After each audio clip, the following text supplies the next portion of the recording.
Jangan lupa subscribe YouTube channel Metro TV News dan jangan lupa nyalakan notifikasinya.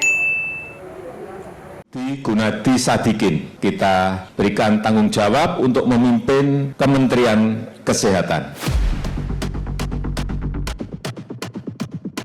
Yang diminta oleh Bapak Presiden agar difokuskan segera bisa dilakukan adalah bagaimana kami bisa menangani masalah COVID-19 ini dengan secepat-cepatnya dan sebaik-baiknya agar semua murid bisa kembali ke sekolah dengan segera, agar semua pengusaha UKM bisa segera kembali membuka tokonya, agar semua warga kita bisa kembali bersilaturahmi, dan agar seluruh rakyat Indonesia bisa hidup normal.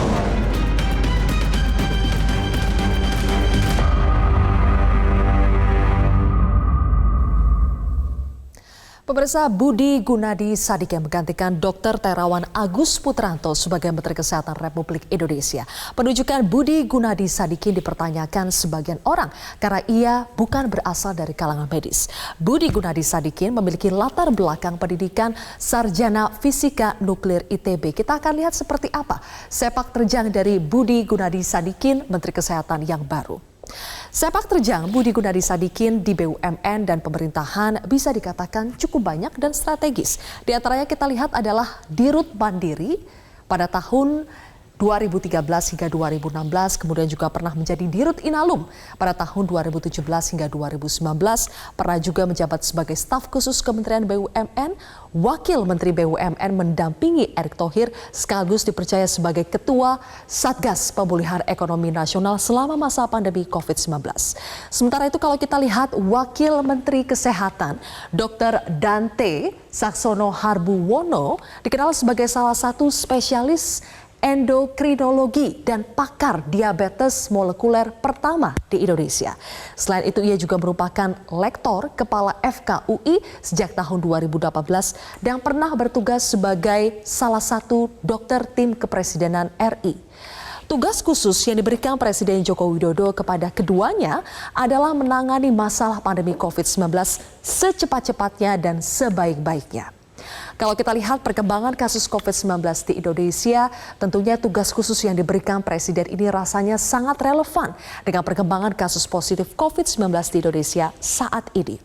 Juru bicara Satgas Penanganan COVID-19 Wiku Adhisa Smito mengatakan jumlah kasus positif COVID-19 di Indonesia menunjukkan tren memburuk. Kita bisa lihat di grafik ini dari bulan Agustus, September, Oktober, November, dan di Desember 2012 kenaikan kasusnya, jumlah kasus positif mingguan ini naik 12,1% jika dibandingkan dengan minggu sebelumnya. Dan kalau kita bandingkan dengan bulan-bulan sebelumnya, tentu saja kita bisa lihat grafik yang paling tinggi ini terjadi di bulan Desember 2020. Peningkatan ini disebabkan masih kurangnya patuhnya masyarakat terhadap protokol kesehatan.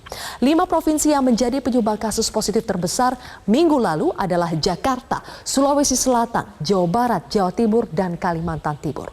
Penambahan kasus positif untuk hari ini saja kita lihat di tanggal 23 Desember 2020 ini mencapai 7.514 kasus. Sehingga total kasus terkonfirmasi di Indonesia hingga hari ini adalah 685.000 kasus lebih dengan kasus aktifnya sebesar 106.528 atau 15,5% dari kasus aktif. Sementara untuk total kesembuhannya ini sebanyak 558.000 lebih atau sekitar 81,5% dari kasus terkonfirmasi. Sementara untuk jumlah kematian warga Indonesia akibat COVID-19 sudah mencapai 20.408 orang yang meninggal atau 3% dari kasus terkonfirmasi. Nah, dengan fakta penambahan kasus harian yang kian tinggi serta tingkat okupansi fasilitas kesehatan yang semakin terisi oleh pasien COVID-19, sudah sepatutnya Menkes dan Wamenkes yang baru bergegas melakukan terobosan dan bekerja serius menangani COVID-19 di Indonesia. Selain mengeluarkan berbagai kebijakan yang membatasi aktivitas masyarakat dan juga mendorong kesadaran masyarakat untuk menerapkan protokol kesehatan dan lebih disiplin, rencana vaksinasi COVID-19 menjadi tumpuan pemerintah untuk segera menyelesaikan pandemi ini. Perhitungan terbaru menunjukkan akan ada 70% penduduk Indonesia atau sekitar 182 juta jiwa yang akan divaksinasi. Pemerintah juga menyiapkan anggaran 54 triliun untuk vaksinasi gratis kepada 70% penduduk Indonesia. Kemudian nantinya kita akan lihat di slide berikutnya, pada awal Desember lalu pemerintah itu sudah mendatangkan 1,2 juta dosis vaksin Sinovac dalam bentuk jadi dari Tiongkok dan kini sudah disimpan di Bio Farma. Ini sambil menunggu izin penggunaan darurat yang nantinya akan dikeluarkan oleh BPOM. Selanjutnya pemerintah juga akan kembali mendatangkan sekitar 1,8 juta dosis vaksin jadi ke Indonesia pada Januari 2021 dan mendatangkan 15 sampai 45 juta dosis bahan baku vaksin Sinovac hingga 2021 yang nantinya akan dikelola oleh Bio Farma. Selain Sinovac, Indonesia juga memesan 60 juta vaksin merek Sinopharm. Nah, pemirsa, sebelumnya Kemenkes ini sudah menetapkan ada 6 merek vaksin yang boleh dipergunakan di Indonesia. Ada vaksin produksi Bio Farma, kemudian AstraZeneca, Sinopharm, Moderna, Sinovac, Pfizer, dan BioNTech. Tentu saja proses vaksinasi ini akan memakan banyak waktu, tenaga, dan harus direncanakan dengan sebaik-baiknya supaya nantinya bisa berjalan dengan lancar dan dapat menyelesaikan pandemi COVID-19 di Indonesia.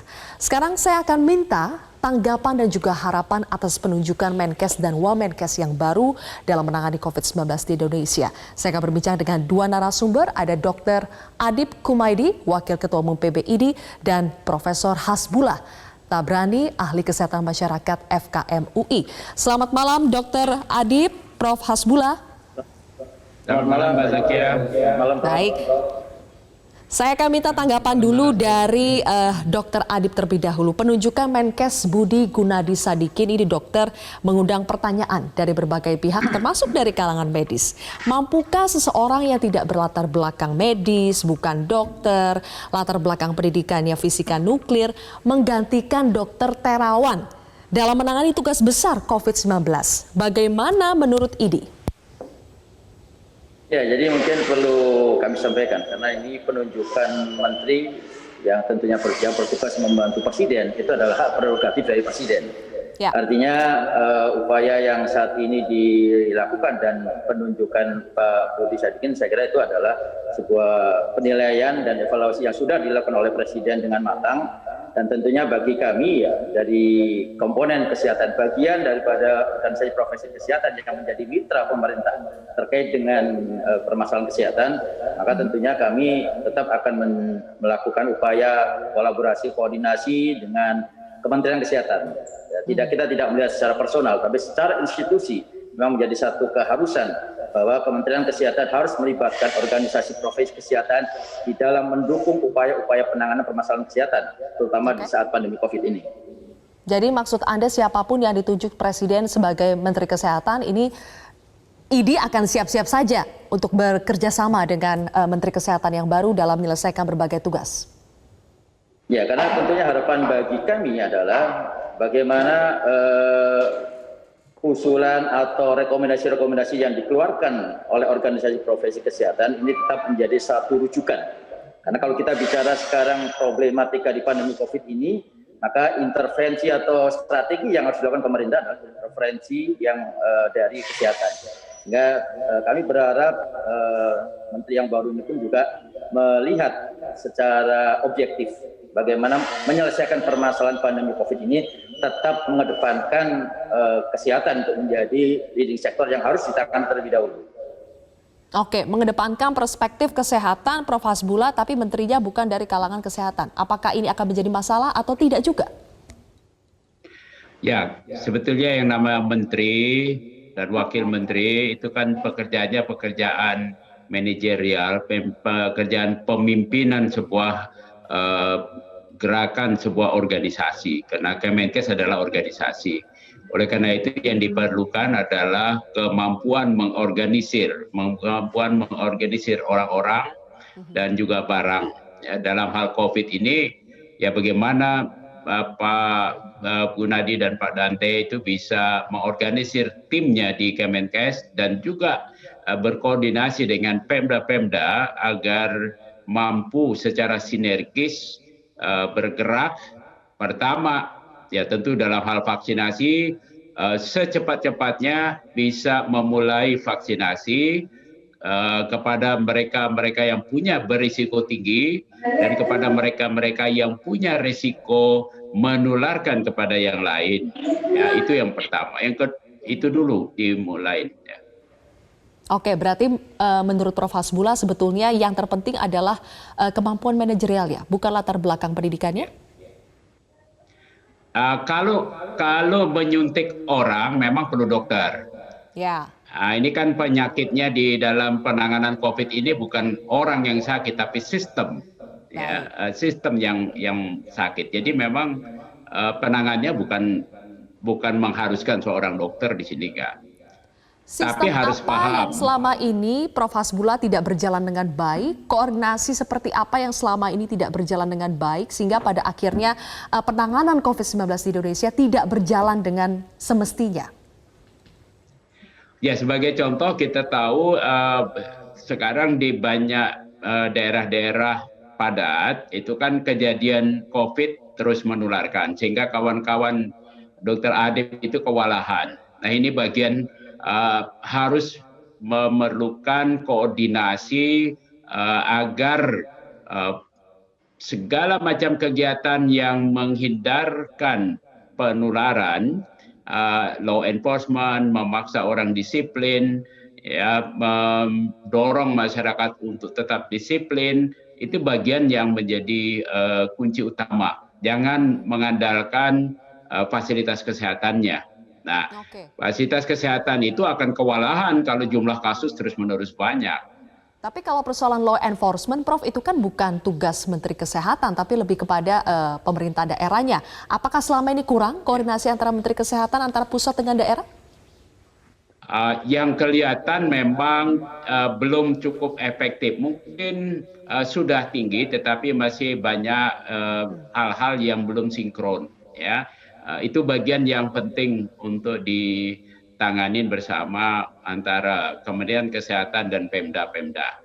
Oke, bagaimana dengan Dr. Adib? Kekurangan apa yang harus diperbaiki, kesalahan yang tidak boleh diulangi lagi oleh Menteri Kesehatan yang baru ini? Ya, jadi kalau kita bicara sekarang mengatasi problema kesehatan, banyak komponen di kesehatan di Indonesia yang bisa dilibatkan. Jadi melibatkan stakeholder terkait dengan permasalahan kesehatan ini menjadi satu kunci penting untuk mengatasi permasalahan ini. Sehingga saat ini tentunya dibutuhkan upaya-upaya untuk kolaborasi dan sinergitas dengan semua pihak yang berkepentingan. Artinya kalau kita bicara berkepentingan, kita saat ini dalam kondisi yang memang harus saling bekerja sama, bahu-membahu untuk menyelesaikan pandemi COVID ini. Oleh karena itulah yang kemudian satu kunci utama yang menjadi PR kalau kita bicara acute response yang harus dilakukan oleh Menteri Kesehatan adalah menjalin koordinasi kolaborasi yang lebih intens pada saat ini ya dengan semua stakeholder, termasuk artinya dengan organisasi profesi kesehatan, karena kita dalam upaya-upaya untuk mengatasi pandemi COVID ini selalu merujuk dalam sebuah referensi yang ini kita harapkan menjadi satu kunci strategis untuk di dalam kebijakan-kebijakan yang dilakukan oleh negara di dalam penanganan pandemi COVID. Contoh konkretnya seperti apa sih, Dr. Adib, kolaborasi yang sebetulnya sangat dibutuhkan dalam menangani COVID ini? Boleh dijawab nanti, Dr. Adib dan juga Prof. Hasbullah, tapi kita harus jeda terlebih dahulu. Pemirsa, Prime Talk akan kembali sesaat lagi.